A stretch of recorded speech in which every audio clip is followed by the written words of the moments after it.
Hello, welcome back to my channel. എല്ലാവർക്കും സുഖമെന്ന് വിശ്വസിക്കുന്നു. ഇന്നൊരു 4 മണി പലഹാര റെസിപ്പിയാണ്. ഏറ്റവും എളുപ്പത്തിൽ ചെയ്തെടുക്കാൻ പറ്റുന്ന ഒരു റെസിപ്പി. തയ്യാറാക്കുന്നതിനായി ഒരു ബൗളിലേക്ക് ഒരു കോഴിമുട്ട എടുക്കുക. അതിലേക്ക് 3 സ്പൂൺ പഞ്ചസാര ഇടുക. നമ്മുടെ മധുരത്തിന് ആവശ്യമായിട്ടുള്ള പഞ്ചസാര മതി. മധുരം കൂടുതൽ വേണമെന്നുള്ളവർക്ക് കൂടുതലായിട്ടിടാം. അതിലേക്ക് 1/2 സ്പൂൺ ഉപ്പും 1 നുള്ളു സോഡാപ്പൊടിയും കൂടെ ഇട്ട് നല്ലതുപോലെ മിക്സ് ചെയ്തെടുക്കുക. മുട്ടയിൽ പഞ്ചസാര നല്ലതുപോലെ അലിഞ്ഞു വരുന്നതാണ് ഇതിൻ്റെ പാകം എന്ന് പറയുന്നത്. ഇവിടെ മുട്ടയും പഞ്ചസാരയും നല്ലതുപോലെ അലിഞ്ഞു വന്നിട്ടുണ്ട്. ഇനി നമുക്കിതിനാവശ്യമായിട്ടുള്ള ബാക്കി ചേരുവകളോട് നോക്കാം. ഒരു ബൗളിലേക്ക് മൈദാപ്പൊടി എടുക്കുക. ഞാനിവിടെ 1/2 കിലോ മൈദാപ്പൊടിയാണ് എടുക്കുന്നത്.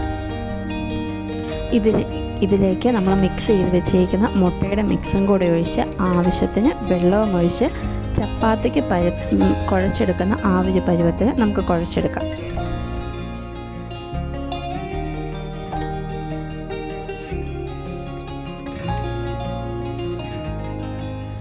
ഞാനിതിവിടെ കുഴച്ചെടുത്തിട്ടുണ്ട്. ഇനി ഇത് നമുക്കൊരു 15 മിനിറ്റ് റെസ്റ്റ് ചെയ്യാൻ വേണ്ടി വയ്ക്കാം.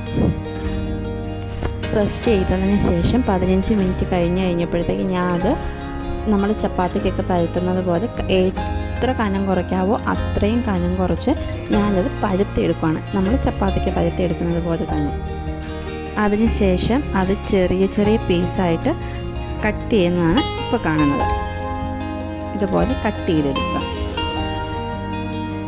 ഞാനതിവിടെ മുഴുവനായിട്ടും കട്ട് ചെയ്തിട്ടുണ്ട്. ഇനി നമുക്കതൊരു ഏത് ഷേപ്പിൽ വേണമെങ്കിലും നമുക്ക് അത് മുറിച്ചെടുക്കാം. ഞാനിപ്പോൾ ഈ ഒരു ഷേപ്പായിട്ട് കട്ട് ചെയ്തെടുക്കുകയാണ് ചെയ്യുന്നത്.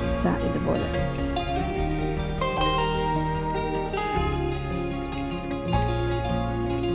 നമുക്കൊരു ചീനച്ചട്ടി വെച്ച് അതിലേക്ക് ആവശ്യമായിട്ടുള്ള എണ്ണ ഒഴിച്ച് നല്ല ചൂടായി വന്നു കഴിയുമ്പോഴത്തേക്ക് എണ്ണയിലേക്ക് നമ്മളിത് ഇട്ട് പൊരിച്ചെടുക്കുക.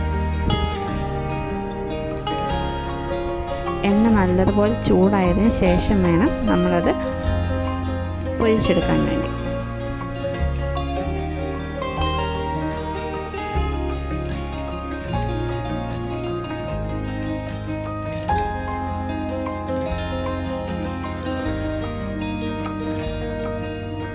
രണ്ട് സൈഡും തിരിച്ചും മറിച്ചുവിട്ട് നല്ലതുപോലെ മൊരിച്ചെടുക്കുക. ഒരു ഗോൾഡൻ ബ്രൗൺ ആകുന്നതാണ് ഇതിൻ്റെ പാകം എന്ന് പറയുന്നത്. ഇപ്പോൾ ഇവിടെ നമ്മുടെ ഗോൾഡൻ ബ്രൗൺ ആയിട്ടുണ്ട്.